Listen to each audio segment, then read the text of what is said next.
Doctor Saab, I feel it's a very good concept. Why? Because first I have already told about that they have everything under one roof, and now after the COVID, the lot of patients they are scared to go to the big hospitals. Because most of the hospitals they were treating COVID patients and patients are really scared to go there. So definitely the Doctor Saab is there to stay and is going to really bloom and it's going to help a lot of patients.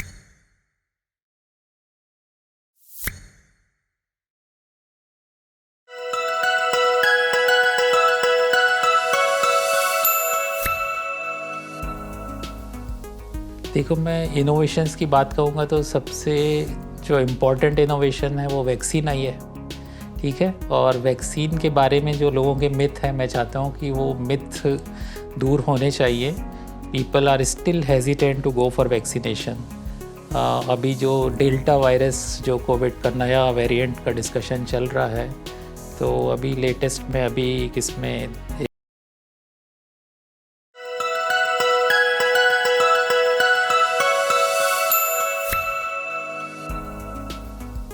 Doctors Hub is a very good concept because I feel you have all the consultation under one roof with all the investigations and even the pharmacy also under one roof, which helps in patient to be at one place. Otherwise, sometimes what happens, the patient goes to the consultation and it goes to some other for the investigation, and then they have to come back again to the doctor. But once you have all the investigations, all the pharmacy at one place, that really helps the patient.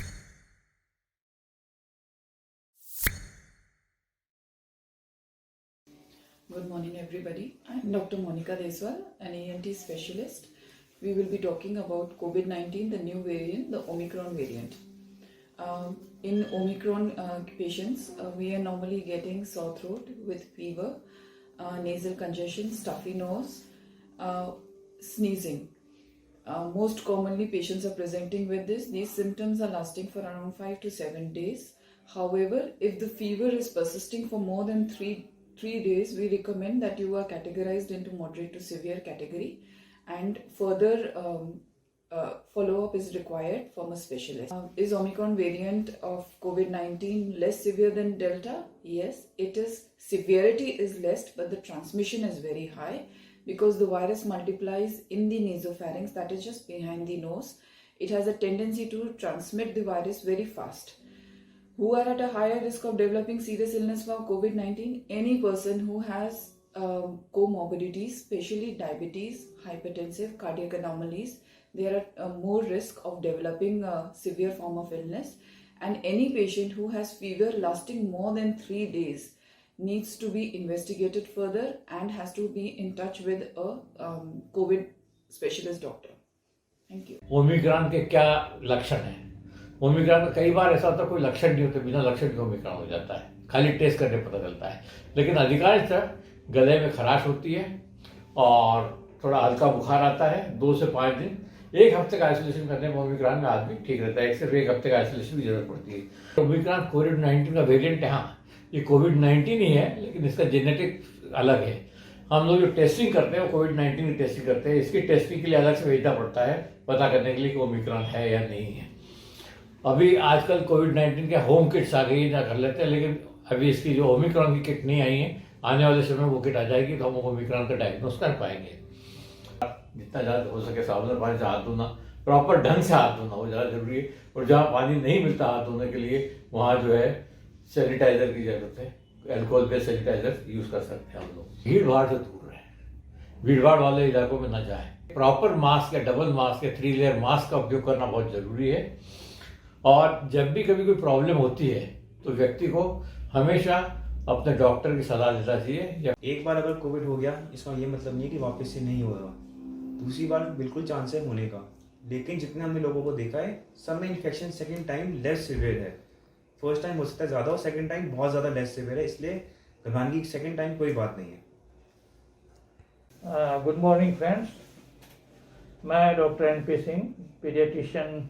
सबसे पहले कि जैसा आप सब जानते हैं कि इस सीजन में बच्चों में भी ज़्यादा कोविड के केसेस डिटेक्ट हो रहे हैं। अगर हम इसको पिछले वाले एपिसोड से तुलना करें या सेकेंड वेव से तुलना करें तो। बट क्या डिफरेंस है इस बार में और पिछले बार में, या सब्सिक्वेंटली हम क्या स्पेशल केयर बच्चों के लिए करें, तो बस एक दो पॉइंट में शेयर करना चाहता हूँ कि ये जो एक मिथ पहले से है कि बच्चों में कम होती है, ये सेकेंड वेव तक तो ठीक था, लेकिन ये इस प्रेजेंट वेव में देखा गया है कि हर हॉस्पिटल में बच्चों की संख्या कम से कम 20 से 40% तक बच्चे इन्वॉल्व हो रहे हैं। तो लोगों ने इसको ओमिक्रॉन वेरिएंट से रिलेट करके देखा है। हो सकता है ये सही हो, पर चूंकि हमारे देश में जीनोम एनालिसिस बहुत ही रेयर होती है, इट्स वेरी डिफिकल्ट प्रोसेस, तो हम ये ना कहें कि ये एक माइल्ड वैरायटी है जैसा कि मीडिया में बताया जाता है, तो हम केयरफुल ना रहें। हमें यही इंस्ट्रक्शन देना है कि बच्चों में हमें नहीं पता, हमारी स्टडी में अभी पास्ट में बच्चों पर कोई रिसर्च भी ज़्यादा नहीं हुई है, वैक्सीन का भी बहुत ज़्यादा रिसर्च बच्चों पर नहीं हुआ, तो हम इस बीमारी को कैजुअली ना लें।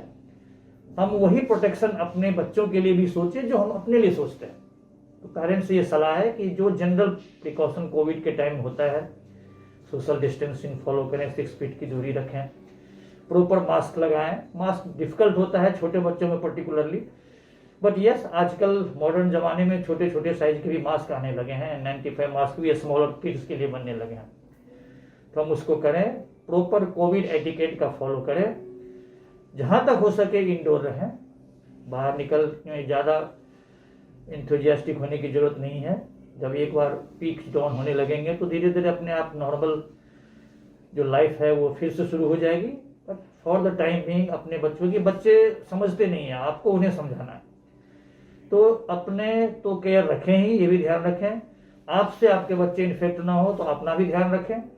और बच्चों में भी कोई स्पेशल डिफरेंस नहीं है क्योंकि बीमारी सेम है, और जब तक कि कोई स्पेशल पैथोलॉजी उसकी समझ में ना आती है या साइंटिफिकली प्रूव नहीं होता है, तब तक उसको general as a covid precaution के रूप में रखें, इन हाउस रखें, हाइजीन का ध्यान रखें, न्यूट्रिशन मेंटेन रखें, सबसे इंपॉर्टेंट चीज़ है इम्यूनिटी बूस्टअप करने के लिए। और जब एज ग्रुप से related vaccination drive government start करती है, जैसे अभी 15 से ऊपर का हो रहा है, तो वैक्सीन जरूर लगाएं, उसमें कोई दूसरा थॉट ना लाएं कि हमें वैक्सीन लगाना है या नहीं लगाना। दूसरा क्वेश्चन पेरेंट्स हमेशा पूछते हैं हमें कि इसके मैनेजमेंट में क्या डिफरेंस है अगर हम कंपेयर करें हम अपने से, पेरेंट्स मीन्स की एडल्ट से और चिल्ड्रेन के मैनेजमेंट में क्या डिफरेंस है। तो मेरा आंसर है मैनेजमेंट में तो अभी कोई डिफरेंस नहीं है, बट हाँ अप्रोच में डिफरेंस है। अब देखिए 2 साल से छोटे बच्चे, बहुत डिफिकल्ट होता है उसको आप मास्क लगा के रखें। तो जो CDC गाइडलाइंस है, इंटरनेशनल अमेरिका की बॉडी है, उन्होंने भी कहा है कि 2 साल से नीचे में तो मास्क वेरी डिफिकल्ट, मास्क की जो इंडिकेशन है वो 2 ईयर्स एंड अबव है। तो 2 साल से छोटे बच्चों में आप अपने आप को प्रोटेक्ट करके पहले रखें, क्योंकि बच्चे नहीं मानेंगे, आप मास्क लगा देंगे वो निकाल के फेंक देंगे। तो आप अपने आप को मास्क में रखें, आप अपनी सैनिटाइजेशन को ध्यान रखें, हैंड वॉश प्रॉपर करें, किसी वजह से ना कर पाए तो सैनिटाइजर का प्रयोग करें। हैंड वॉश के लिए जो गाइडलाइंस बनी हुई है, कम से कम 20 सेकेंड के लिए हाथ धोना है, soap water is the best. Emergency में आप सैनिटाइजर का यूज कर सकते हैं। छोटे बच्चों में सैनिटाइजर का यूज थोड़ा सा अनलाइकली है, वो बार बार कभी फिंगर मुंह में डाल सकते हैं, तो उन्हें आप जनरल हैंड वॉश ही सिखाएं, खुद भी करें। और 2 साल से ऊपर बच्चे में पीडियाट्रिक साइज के, किड्स साइज के मास्क आते हैं, वो आप पहने। और जब कोई, जैसे दूसरे कंट्री में 2 साल से ऊपर की भी वैक्सीनेशन ड्राइव शुरू हो रही है या होने वाली है, जब हमारे देश में ऐसा कुछ होगा तो हम उसको उस टाइम वैक्सीनेशन के लिए आगे जाएं। रहा सवाल ट्रीटमेंट के लिए, तो आपको पता है कि ट्रीटमेंट कोई स्पेसिफिक अभी भी कोविड की नहीं है। बहुत सारे कंट्रोवर्सी पास्ट 2 सीजन में आए हैं, बट अल्टीमेटली प्रूफ हुआ कि ये वायरल डिजीज का डेफिनेट आंसर कुछ नहीं है, बचाव ही इसका उपाय है।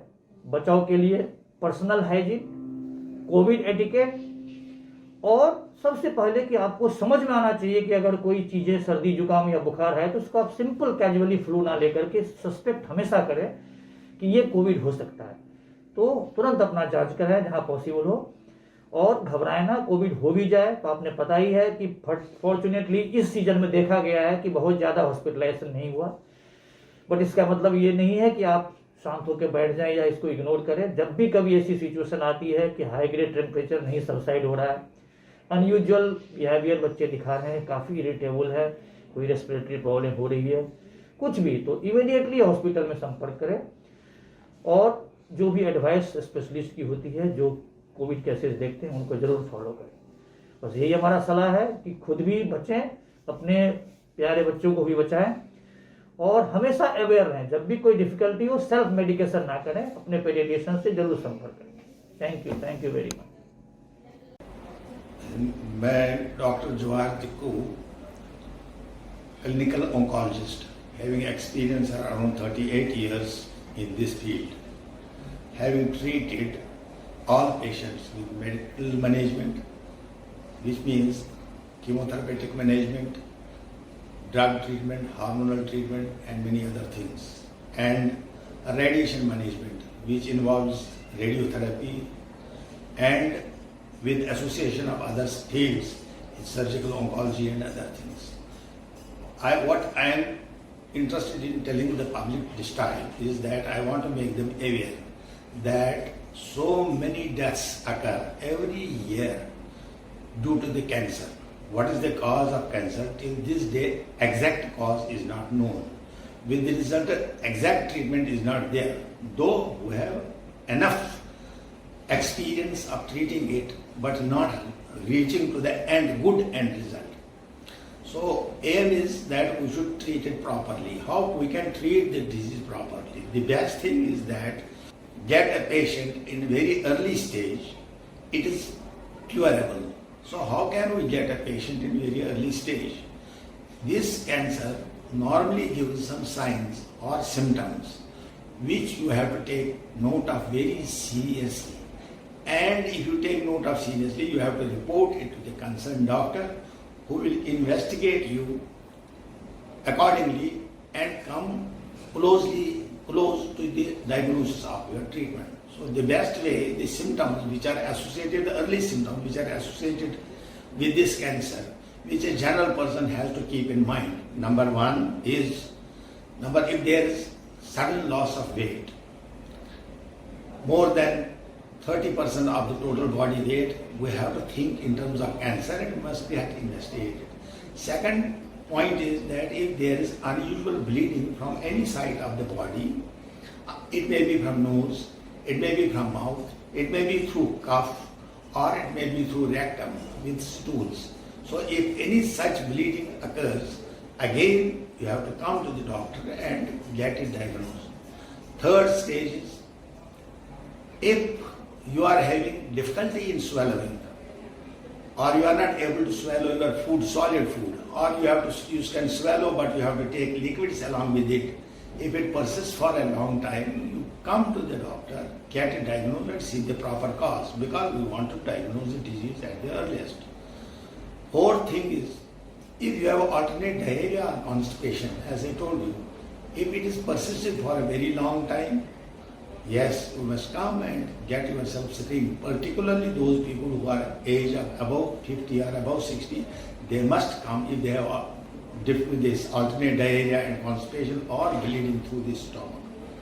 Then if there is night sweats, weight loss, pruritus due to any cause which is persisting for a long time, this is another warning signal of cancer. Then if there is any lump in the body, any swelling in the body, any gland in the body, and which is of different consistency, different hardness, firmness, softness, you have to, and it is persistent, you must come to the doctor and get it investigated what is the cause. So these are the basic signals of, warning signals of cancer. If you come to the doctor, he will stage it at early, and in early stage our disease is curable. So I request you all, keeping these warning signals in mind, you must come to the doctor and get it diagnosed. That is the important thing I want to mention today. Thank you very much. The other common disorder which we normally see because of the our lifestyle today, we are now used to more of a sedentary lifestyle, and because of COVID, when there was a lot of work from home, so the lifestyles have become more sedentary and we have become averse to exercises. So the end result of all this lifestyle modification is a metabolic syndrome. Metabolic syndrome comprises of obesity, diabetes, hypertension, and dyslipidemias. And the most important of all them is a sleep apnea syndrome, which is called obstructive sleep apnea syndrome. Now, what happens in obstructive sleep apnea is that because of the increase in the diameter of our neck and because of the overall obesity, so our airways tend to narrow down even when we are awake. So normally when you sleep, the airways narrow down because whole of the body tends to relax. But because of the already narrowed airways, due to obesity, the airways collapse when you sleep. So that causes, when the airways, ends of the airways, touch each other during movement of air in sleep, that causes snoring. And a time occurs when it totally collapses and the airways shut. So the air doesn't go inside, or the inside air carbon dioxide doesn't come out. So that causes a decrease in oxygen levels in the blood, and that low oxygen level arouses your brain to wake you up, otherwise the person will die. Now because of that, what happens that you wake up and that's a protective reflex, but you are angering the brain. The brain wakes up just out of nothing. So it tends to secrete some hormones, like the growth hormone, like the steroids, corticosteroids, like the insulins and all, glucagon, insulins and all. So that they tend to change the body metabolism. So what the end result is that these hormones then lead to high blood pressure, they lead to high sugar levels, they lead to altered lipids in the body, causing all these components of metabolic syndrome, and the end result is heart disease and the brain disease. So in the heart it causes myocardial infarction, which is a heart attack, and in the brain it can cause stroke. So this is a typical pathophysiology of sleep disorders because of the sedentary lifestyle. And this obstructive sleep apnea is just 20 to 25-year-old disease because of our change in our lifestyles. So the treatment for it is, the cure for it is your lifestyle modification, which includes regular exercises, loss of weight. But it takes long time to achieve that. And if we continue to wait for our weight to reduce and the sleep apnea to go, so we might become victims of whatever the effects I told you. So what we do in that during that period is we do a sleep study, and try to find out the level of apneas, what we get, the number of apneas in an hour. So on the basis of that, which is it is classified into mild, moderate, and severe obstructive sleep apnea. And also the sleep study also tends to find out how low the oxygenation goes in the body. So depending on that, so we do another study trying to give a machine, which is a CPAP, which is a continuous positive pressure machine, which tries to keep your airways open so that all those things don't happen and you get a good night's sleep, as well as all those side effects get averted. So that machine, once we give the pressures and all those things, that machine is to be used every night in the home. And the sleep studies we do in home, and to find out whether the patient has a disorder, and if the patient has a disorder, this obstructive sleep apnea syndrome, and what is the level of the machine, what is the level of the pressure we have to use to get over that obstruction. Hi, today we are back with another interesting topic, hair fall. Hair fall can be divided into male pattern and female pattern hair fall. Let's talk about the causes of hair fall first. Male pattern hair fall, the number one reason for hair fall is genetic. If your father is having baldness in his early age group, you are going to face the hair fall problem in your lifestyle also. Second is male testosterone hormone, which is mainly responsible for the hair fall in the crown area of males. Another reasons are stress, smoking, lifestyle, frequent changes of your posting. If you're having hot, humid and cold temperature changes frequently, then also you may experience hair fall in your life. Another common factors are deficiency or any long medical history. They do contribute toward the hair fall. Let's talk about the reason in females for hair fall.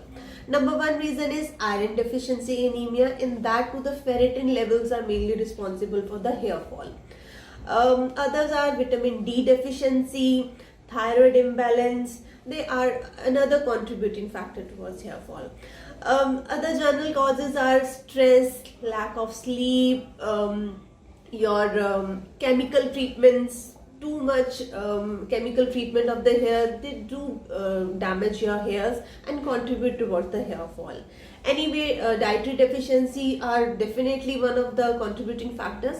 So we need to know the root cause of the hair fall to treat the hair fall properly. Thank you.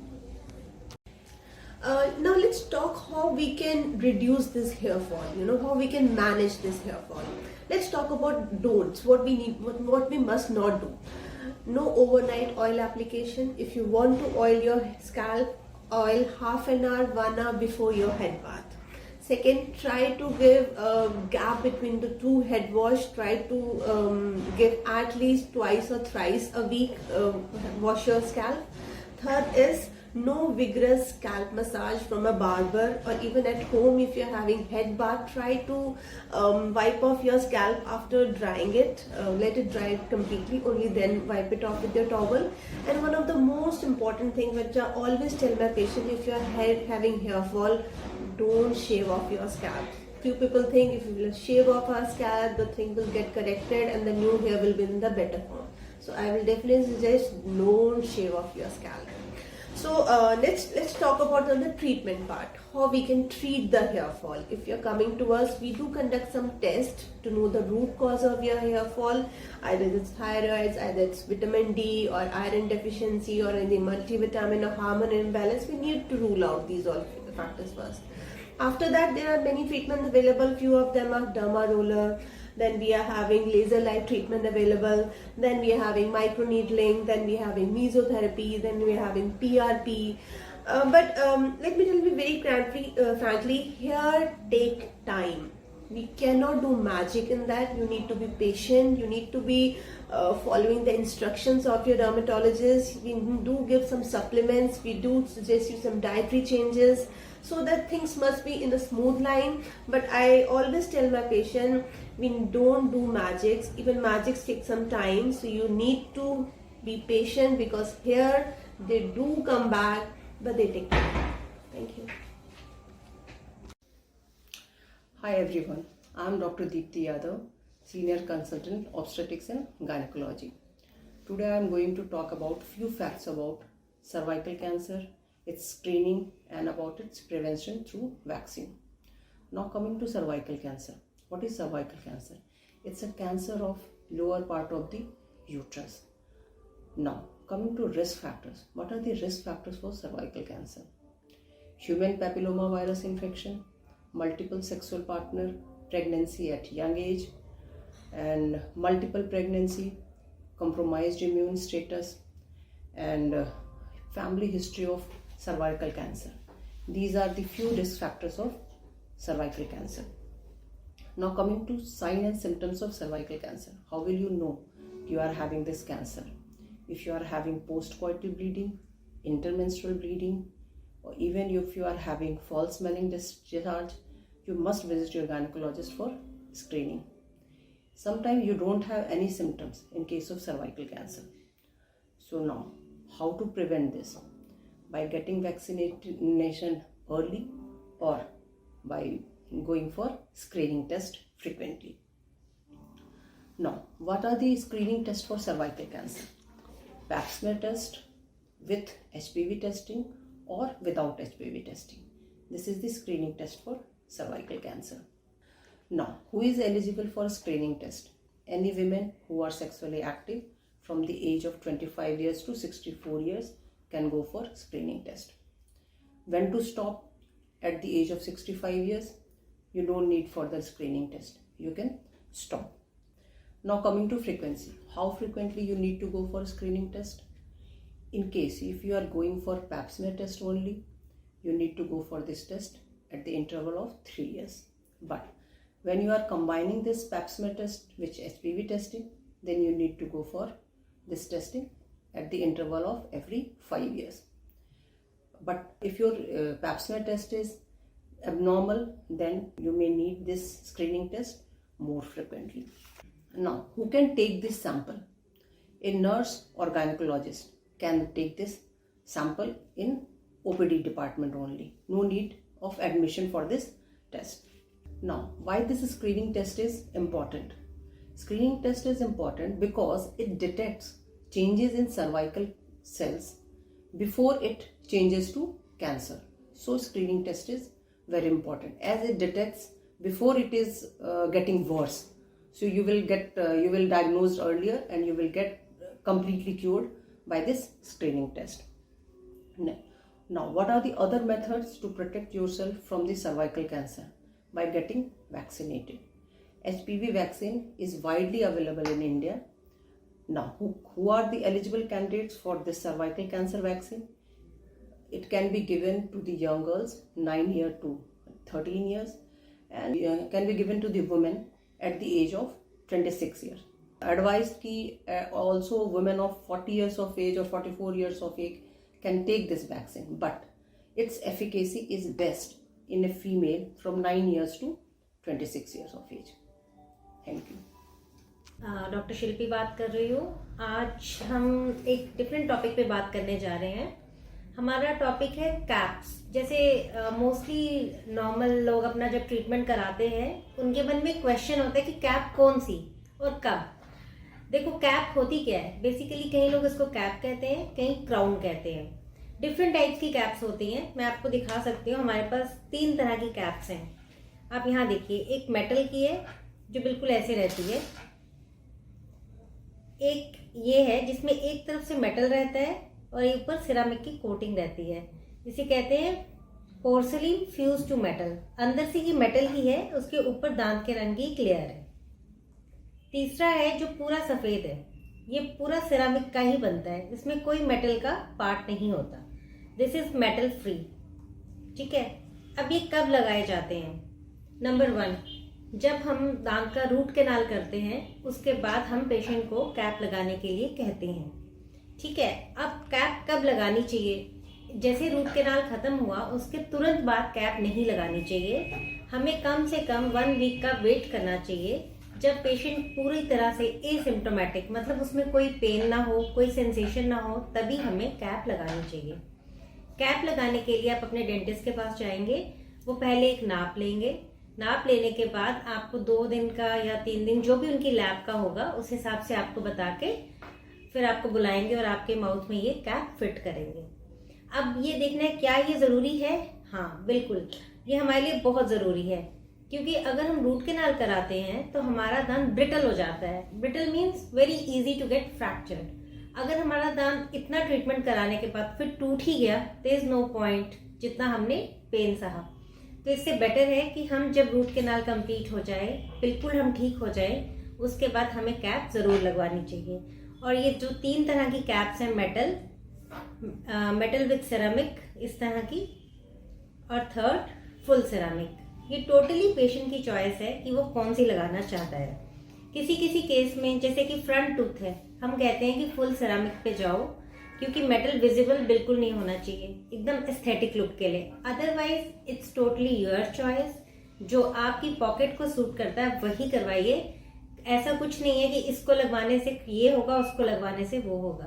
बस इसका full ceramic का benefit है कि it is metal free, it is like MRI friendly, आपको कहीं पे भी metal का कोई रिस्ट्रिक्शन नहीं है, और बस इसकी स्ट्रेंथ अच्छी है। That's it.